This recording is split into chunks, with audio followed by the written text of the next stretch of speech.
Hello again. We're going to go on with Latin. You know, before I go on, the crooked blackboard that you see all the time, crooked blackboard, I think it's because I have the camera set over just a little bit instead of dead on center. I think, which I chose to do because I'm left-handed. If you, so often you can see the edge of that hanging right there, and it's plumb. And I tend to be plumb, and when I write it looks like it's plumb. I don't know why that is. I don't think it's the camera, but yeah, it's one of those things. All right, on we go. The second lesson in this book is called A Happy Outing, and you know, I guess I'm advertising this book, Ecce Romani. I really think it's good. Anyway, I'm using it. Cornelia est puella Romana. By now you should know that already. Cornelia is you have to supply that, Roman girl, and you have to switch that since English is like Germanic in the placement of the adjective. Cornelia is a Roman girl. Flavia quoque est puella Romana. Well, here's a new word. I didn't want to... Underneath it you should put also. Also. This would be an adverb. Quoque. Q-U-O-Q-U-E. Quoque. Est puella Romana. Cornelia, so Flavia also is a Roman girl. This book so cleverly, gradually makes the complexity grow. Cornelia et Flavia. Now that introduces a whole new can of worms. Because et means and.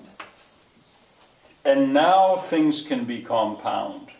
I'm using what I taught you in syntax and in grammar or morphology and syntax. Now we've got these two things joined equally. This is a coordinating conjunction. Flavia et Cornelia et Flavia sunt puellae Romanae. Well, all of a sudden things are different. Sunt means are.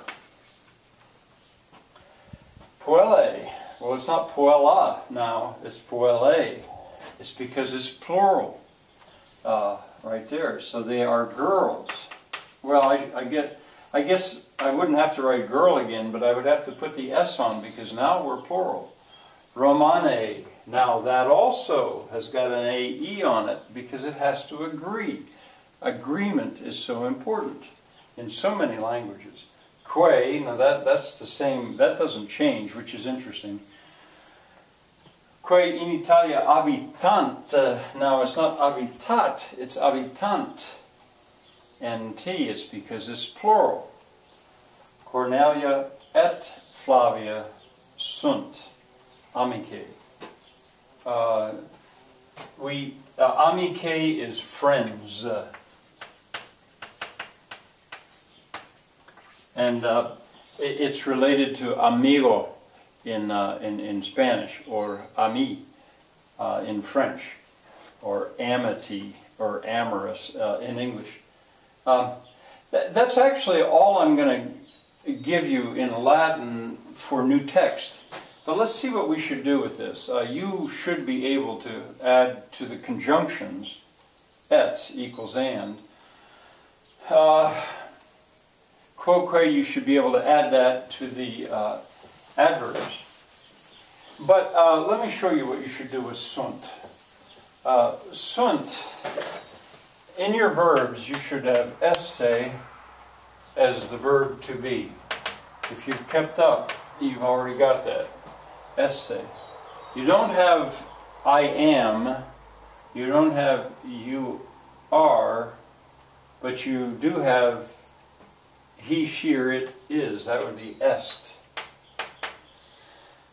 Est means he, she, or it is. I'll just write is, but you should write down he, she, it is. Okay, but now it's plural, and we're talking about third person. First person, I. Second person, you. Third person, he, she, or it. But if it's plural, they. Well, so we come over onto the plural side, and there we would put down sunt. Oops. Sunt. And sunt means, this would be, you would have skipped these, this means they, and this is what I should have done. They are friends. Cornelia and Flavia sunt amicae. There it is, sunt amicae. And I also want to deal, alright, so, and nouns, you should be able to do this. Amicus would be, I can't sort this all out just now, but amicae, it's a noun. It means friends. The way it ends, if you were careful, I guess you'd put it in a different order. And then the one other thing is habitant. Well, you already have habitat, which means he, she lives. So there you would have habitare. That means to live, or like to inhabit, to live at a place. You don't have I live, you don't have you live, but you do have habitat. She lives, or it lives, or he lives. And so opposite it, there's the singular, plural. Habitant means they live. They live.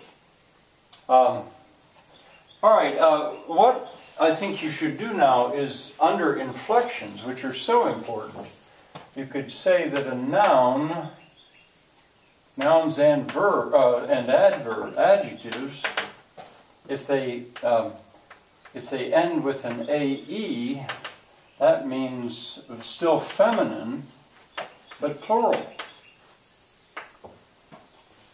And another one that you could add is that if a verb ends with not just a T, but an NT, that indicates plural. Okay, and then one other thing I was going to do is show you here. I'm using Reed-Kellogg diagramming. Now we've got a compound subject. We've got Flavia et. You can write, you have to write this kind of awkward. There et Cornelia sunt. Oops, sunt. And that is what's called a linking verb. But now it's plural. So now it's got an NT indicating plural. And amicae, that's plural because it is modified, or it's referring back to something that is plural. All right, that's it for Latin today.